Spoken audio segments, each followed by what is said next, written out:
अदबन गुजारिश करता हूँ कि वो सामने के हिस्से में आ जाए मैं और कुरान पाक की तिलावत करे जनाब नवाब साहब।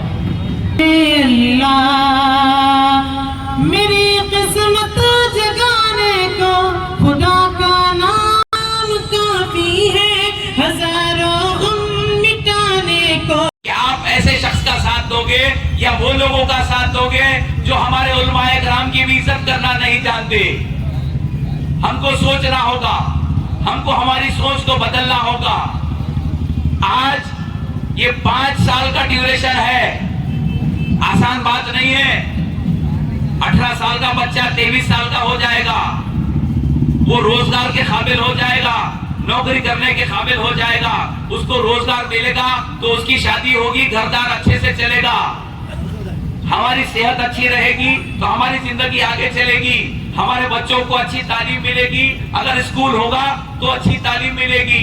ये सब चीजें अगर हमको करनी है तो हमको सोचना होगा कि कौन सा उम्मीदवार विधानसभा में जाकर हमारे मसाइल उठा सकता है, कौन सा उम्मीदवार, कौन सा आमदार हमारे झगड़ों में पुलिस स्टेशन आ सकता है, हमारे मसाइल में, हमारी नाइंसाफियों में, हमारी कोर्ट कचहरियों में, हमारे लिए दवाखानों में, हमारे मसाइल के लिए कौन शख्स खड़ा हो सकता है। ये मैं दावे के साथ कह सकता हूँ, ये सारी काबिलियत अगर किसी में है तो वो मेरा कायद डॉक्टर गफ्फार कादरी में है।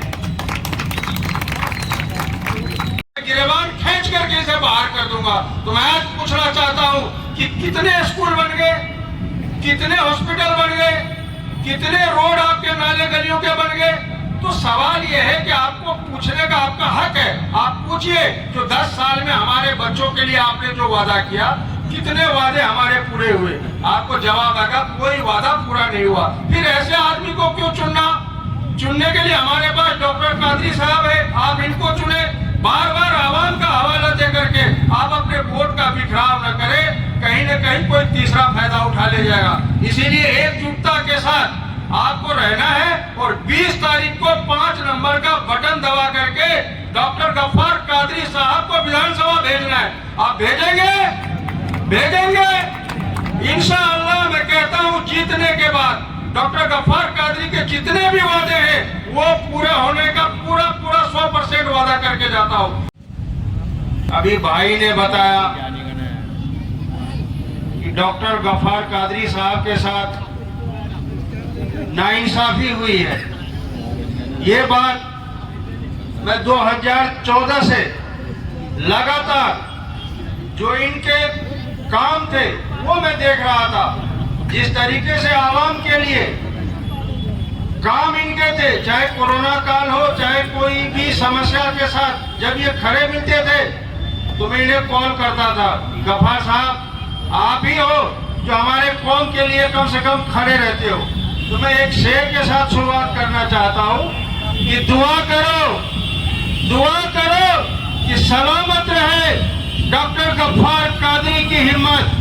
दुआ करो कि सलामत रहे डॉक्टर गफ्फार कादरी की हिम्मत। ये एक चिराग कई आंधियों में भारी है, आपको अब समझने की जरूरत है। हिंदुस्तान जिस हिसाब से जिस धारा में भी चल रही है आपको समझ। 2 बार थोड़ी सी शिकस्त खाई आप लोगों के मेहनत से, और आप जिस तरीके से चुनाव आप लोगों ने लड़वाया आपका दिल से शुक्रिया है। दोनों बार थोड़े से बच गए, इसलिए इस बार आपको पूरी मेहनत के साथ इनको विधानसभा भेजना है ताकि हमारे बच्चों के मुस्तकबिल का आवाज, हमारी आवाज, हमारे बहन बेटियों का आवाज सभा में उठाए। यहाँ जिस तरीके से 10 साल से लगातार आपने जिसे चुन करके भेजा, आज वो विकास के नाम पे, आवाम के काम के नाम पे, किसी नाम पे, लेकिन आपने क्या ऐसा काम तो किया नहीं। कोई एक है, युवा के लिए हो, जवान के लिए हो, व्यापारी के लिए हो, महिलाओं के लिए हो, किसी के लिए भी एक अच्छा काम वो बता दे, जलील साहब मैं मान जाऊंगा। कोई भी काम नहीं किया, सिर्फ जेब भरने के सिवा। जेब उसने खूब भरे हाथ दबा के पूरे 10 साल के दौरान। वो आप लोगों को पता लगा होगा कि पहले क्या था अब क्या है। तो ये फर्क समझते हुए आपको इस बार 20 तारीख को 5 नंबर का बटन दबाना है और हमारे गफ्फार कादरी साहब को विधानसभा भेजना है। एक आवाम के एक आदमी भेजना भ्रष्टाचारियों को मत भेजना, ईमानदार को आप भेजो, जिसे अल्लाह ने हर चीज से नवाजा है। किसी चीज की जरूरत नहीं है, बस दिल में एक ख्वाहिश है कि मैं आवाम का काम करूं, आवाम के लिए काम करूं। इसलिए 20 तारीख को आपको 5 नंबर का बटन दबाना, दबाएंगे इंशाल्लाह, दबाएंगे इंशाल्लाह। आवाजों में दम नहीं है, दबाएंगे इंशाल्लाह। गफ्फार कादरी साहब विधायक बनेंगे, गफ्फार कादरी साहब एमएलए बनेंगे। इंशाअल्लाह आपके मुस्तकबिल का भी ख्याल रखा जाएगा और जितने भी वादे डॉक्टर गफ्फार साहब कादरी करेंगे, इंशाअल्लाह आपका पूरा करने का वो काम करेंगे। शुक्रिया। खान साहब जो दिल्ली से आते हैं, ये सिर्फ और सिर्फ हमारी हमदर्दी में आए हैं। हमारे साथ जो नाइंसाफ़ी हुई है, हमें इंसाफ दिलाने की कोशिश करने के लिए आए हैं। वो इंसाफ की भीख मांगने के लिए हमारे बीच आए हैं। क्या आप मुन्ना खान साहब की झोली भरोगे? जोर से कहो इंशाअल्लाह। मैं बिला ताखीर हमारे क़ायद जनाब डॉक्टर गफ्फार कादरी साहब से गुजारिश करता हूँ कि वह आए इस मौके पर हमारी रहनुमाई करे। जनाब डॉक्टर गफ्फार कादरी साहब।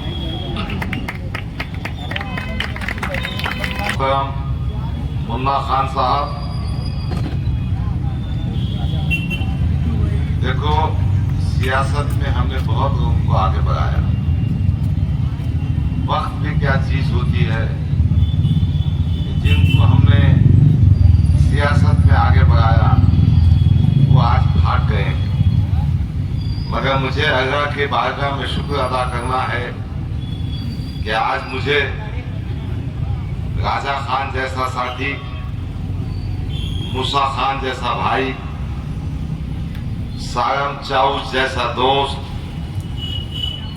मकबूल भाई जैसा नौजवान, मेराज भाई जैसा साथी, फराज जैसा मेरा भाई, हमारे अयूब भाई, फिरोज मूसा खान साहब, जावेद भाई, ताबिश भाई, तहरान भाई, हमारे फिरदौस भाई, सामने बैठे हुए कुछ लोग, बहुत सारे बाजू बैठे हैं।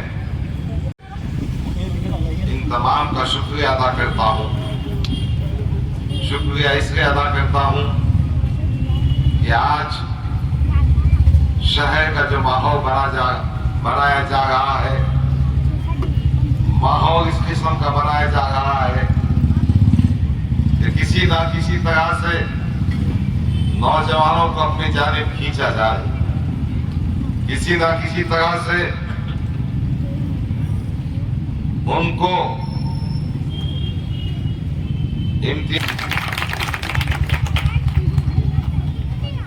10 साल मजलिस में था,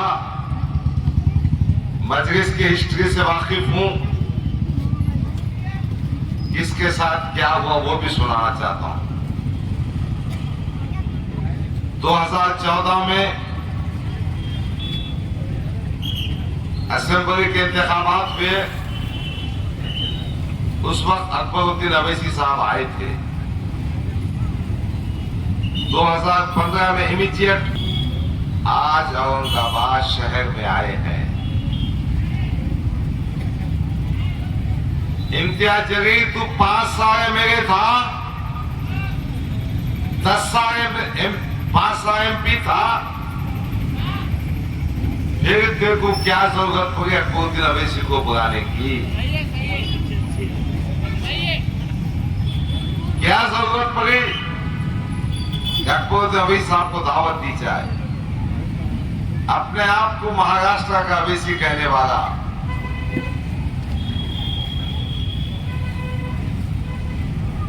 ये आपकी टीम है, ये स्टेज पे बैठे हुए मेरे साथी है, जिन्होंने इम्तियाज जलील को बता दिया कि बेटे तेरे काम काज का रिकॉर्ड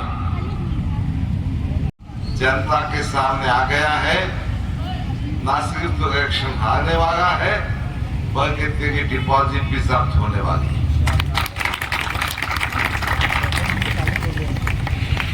उस वक्त जावेद कुरैशी जो पार्टी का फाउंडर मेंबर था, जिसने मजलिस को यहाँ लाया था, जुमा का दिन था, नमाज के बाद उन्होंने मुझसे कहा जावेद कुरैशी को हम पार्टी में लेंगे तो कैसा होगा।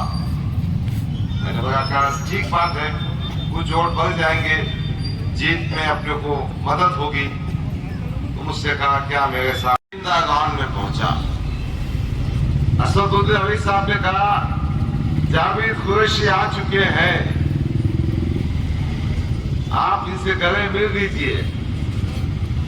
मैंने जावेद कुरैशी से गले मिला, मेरी अपनी भाषा में कहा अरे आ गया क्या तू। वो जो एग्जैक्ट वर्ड से मैं बोल नहीं सकता।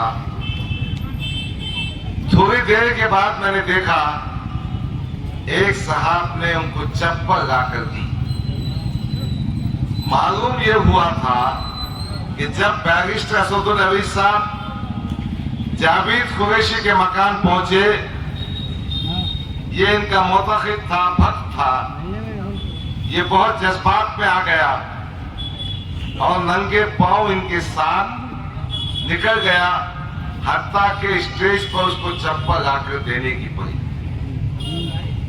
और उसी स्टेज से असदुद्दीन अवैसी ने कहा था कि मेरा भाई जावेद कुरैशी मेरे सीने से रख गया है, अब मौत ही हमको जुदा करेगी, या तो वो मेरे कांधों पे जाएंगे, जाऊंगा, हमारी दोस्ती और मोहब्बत अटूट रहेगी। स्टेज से कहा था जबींदा के, आप सब गवाह होंगे। फिर जब असेंबली के इंतखाबात आए, जावेद कुरैशी आम खास के मैदान पहुंचा तो असदुद्दीन अवैसी के सामने इम्तियाज जलील ने कहा जावेद कुरैशी को देखकर 56 आएंगे 56 जाएंगे। मैं ये कहना चाहता हूं,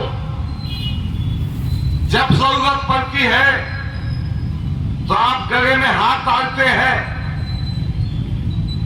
उसको पप्पी करते हैं, उससे मानखा करते हैं और अपना काम निकालने के बाद उसको फेंक देते हैं। दूसरा वाकया सुनाता हूं। वंचित बहुजन अघाड़ी और एमआईएम का जब इत्तेहाद हुआ तो ये मीटिंग हुई थी दहली में, बैरिस्टर असदुद्दीन अवैसी साहब के मकान पर।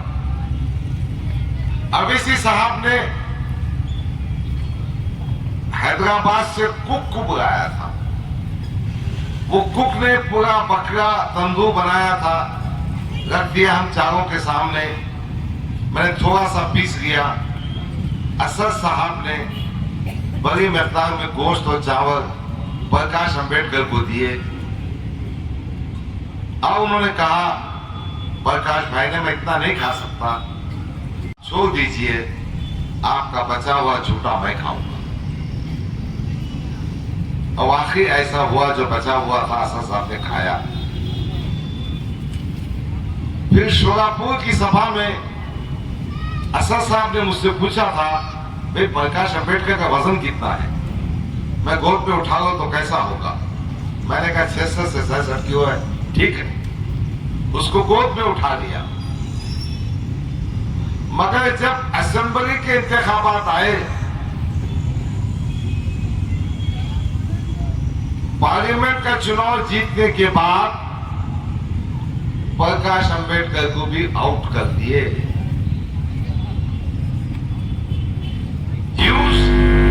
प्रकाश अंबेडकर साहब का भी ये हाल कर दिया। जब आपका वक्त पड़ता है, काम पड़ता है, तो आप झूठा भी खाते हैं और गोद में भी उठाते हैं। एक और वाकया सुनाता हूं। अज्जू पहलवान इस शहर में रहते हैं, आप वाकिफ हैं। अज्जू पहलवान इस शहर में रहते हैं। पार्लियामेंट की सीट निकालना बहुत जरूरी था। मेरे मकान पे शाम का खाना हुआ। असद साहब ने मुझसे कहा कि डॉक्टर साहब अज्जू पहलवान के पास जाएंगे। अज्जू पहलवान इसलिए नाराज था, उनके एक निस्बती भाई शेर खान, उसका मर्डर हुआ था और इम्तियाज जलील